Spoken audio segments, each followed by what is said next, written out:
Oladoyin-Bamisayemi, Folorunsho, the Chief Whip of Osun State House of Assembly, joins us on the lecturers' strike matter. Good morning and thanks for joining us. Good morning, gentlemen and ladies. They were at the Assembly. They felt that they should have been able to get some form of a reprieve from the Assembly or from the Speaker. That they didn't quite get. Yes, it was true. They came to us on Monday protesting, on their demand. And Mr. Speaker rightly called me. I was the former immediate past chairman of the House Committee on Education to go and address them, which I did. I tried to pacify them. They insisted on saying, Mr. Speaker. So I called Mr. Speaker. Of course, he was attending a meeting as at that point. And the meeting was on the bailout thing. So he left that meeting and came over to attend to them. But because irate protesters will not allow him to speak, he felt no meaningful discussion can take place in such an environment. So he decided to retire into his office and invite their leader, the leaders of the union, to come to his office so that they can dialogue. Of course, they came to the Speaker about 3 weeks ago, asking him to wade into the crisis between their union 3 weeks and ago, the that was executive. before Monday. Yes. And it was the report of what Mr. Speaker did on their issue that he was going to give them. Because they were the one that gave him the assignment to please intervene, on their behalf. And of course, he saw the executive. He met with Mr. Governor, the chief of staff, the head of service, and all whatnot. And he was about to relay what transpired. He was about to give them reports when they wouldn't allow him to speak. So he decided that it would be better to retire into his office and invite the leadership of Kasoti so that he can give them a comprehensive report on what he has done so far on their issue. But and that was misconstrued to be a walkout. It was not a walkout. Do you have an idea what the result of that meeting? Yes, we were in the office of the Speaker. I was sent by Mr. Speaker to go and call them so that they would come upstairs, but they declined. Their members will not allow them to go. So, yes. You see, most of the issues that Segun Lana spoke about, I am aware of. Like I was the chairman of the House Committee on Education. And in the last assembly, we took the matter up with the executive. And we were told Mr. Governor will be setting up a visitation panel that will go around all these institutions and look at all these issues and recommend, ways forward. We're still waiting for the report of that. But the issues, sorry to interrupt you, but issues seem pretty straightforward. I think he summarized it mainly in 2 segments. Most of it have to do with money. Yes. That first of all, monies were deducted from their salaries and have not been remitted to the different agencies or banks that they ought to have been remitted to. That's on the one hand. They also want a suspension of the contributory pension scheme right, because they believe that it has failed. Yes. And they also talked about promotions, how it has not moved from notional to financial. Yeah. Does this really require a visitation, or does it require Mr. Governor coming out very honestly to say what the situation is? No, as at that point, Mr. Governor was going to do a holistic surgical operation of all these tertiary institutions. Now, the reality that we must face in Osun is this, that considering our parlous financial situation, can we continue to fund adequately 6 tertiary institutions and still maintain school fees at the level at which they are now, that will allow poor indigent students to access education?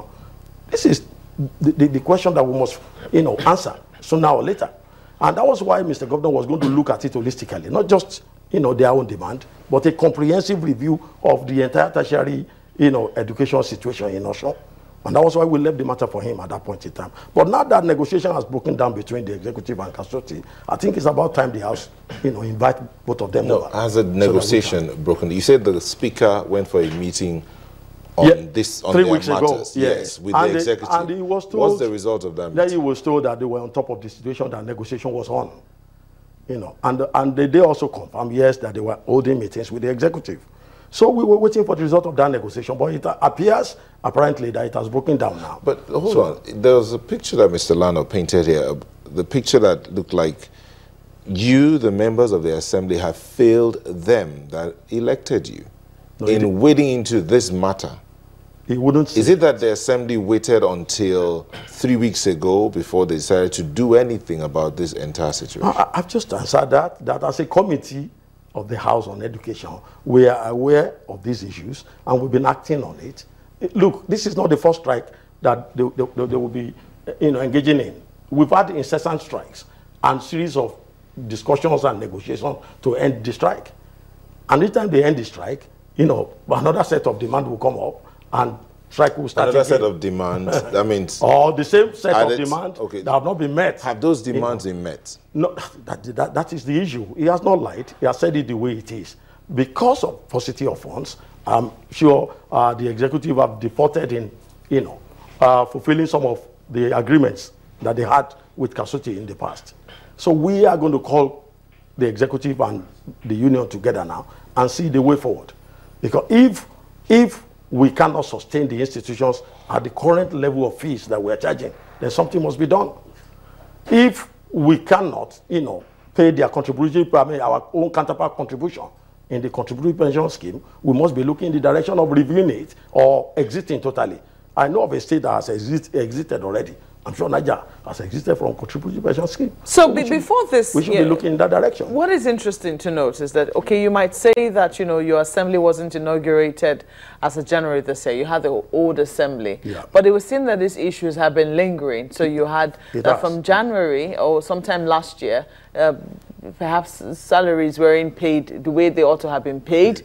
They did say that they had to endure. They did till January, when 50% of their salary, which they said was incomplete or was subtly cut, was paid to them. And then subsequently, they said they embarked on a 5-month warning strike. They went on strike 2 days in a week. In a week for in a week for 5 months.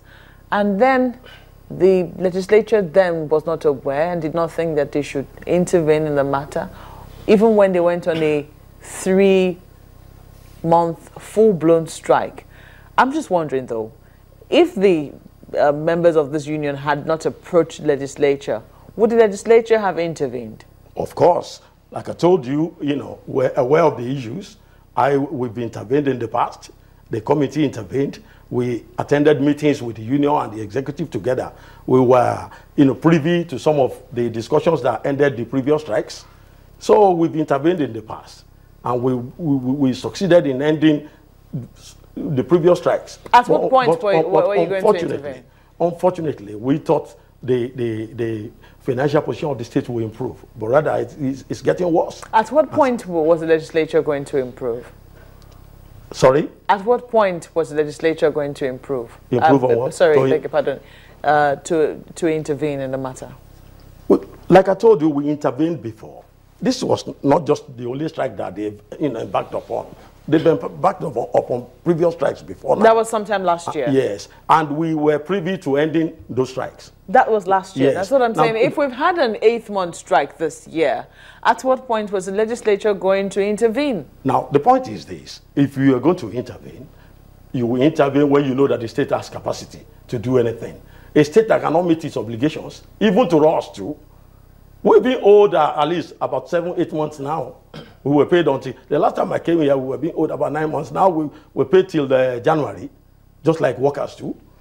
So if you have a state that cannot meet its obligations as at when due, what intervention can you do?